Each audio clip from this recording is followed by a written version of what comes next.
Good evening student. कक्षा 10 विज्ञान।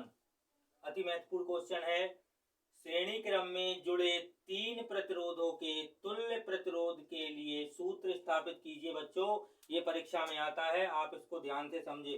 सबसे पहले हमने ये चित्र बनाया है, देखिए यहाँ पर ये सब श्रेणी क्रम में जुड़े हैं। श्रेणी क्रम की पहचान ये है, श्रेणी क्रम में बच्चों धारा आई समान रूप से बहेगी। देखिए आई धारा आई। श्रेणी क्रम में धारा आई समान रहती है और विभवांतर V1 और R1 ये अलग अलग होते हैं, V2 R2 V3 R3।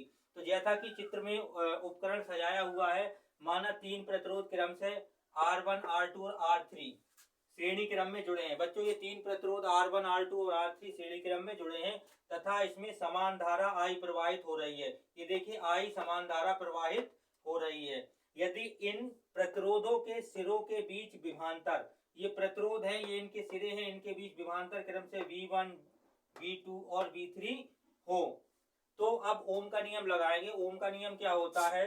ओम के नियम से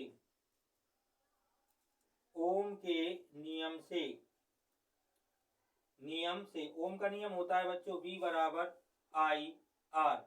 V बराबर I R, ओम का नियम होता है V बराबर I R।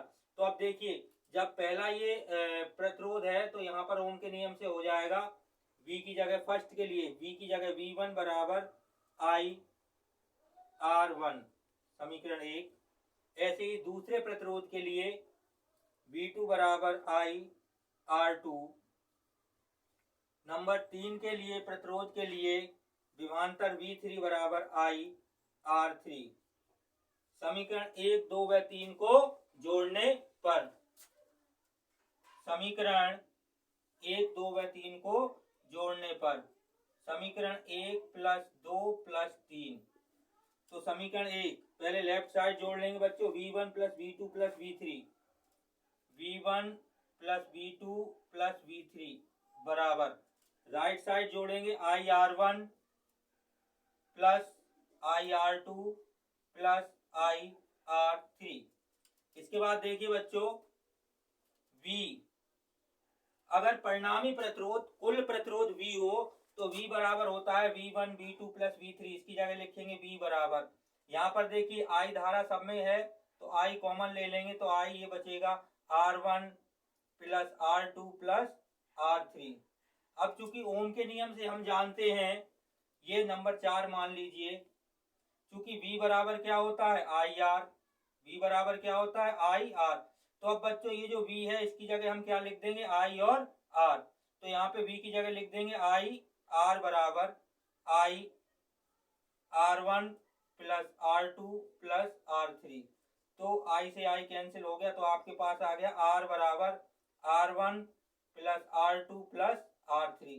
तो श्रेणी क्रम के लिए ये आपके लिए सूत्र स्थापित हो गया, R बराबर R1 plus R2 plus R3। एक बार फिर समझेंगे बच्चों, माना तीन प्रतिरोध क्रम से R1 R2 व R3 श्रेणी क्रम में जुड़े हैं। तो बच्चों देखिए R1 R2 R3 तीन प्रतिरोध श्रेणी क्रम में जुड़े हैं तथा इसमें समान धारा I, ये समान धारा I प्रवाहित हो रही है।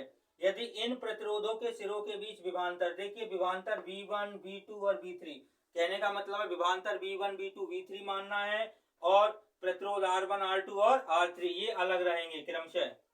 तब ओम के नियम से V बराबर IR, तो फर्स्ट के लिए V की जगह V1 लिखा और R की जगह R1, तो V1 बराबर IR1। सेकंड के लिए V2 बराबर IR2, थर्ड के लिए V3 बराबर IR3।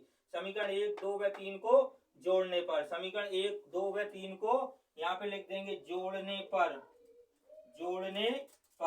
तो देखिए लेफ्ट हैंड साइड जुड़ेगी V1 plus V2 plus V3, V1 plus V2 plus V3 बराबर IR1 plus IR2 plus IR3। ये सब जुड़ गया यहाँ से।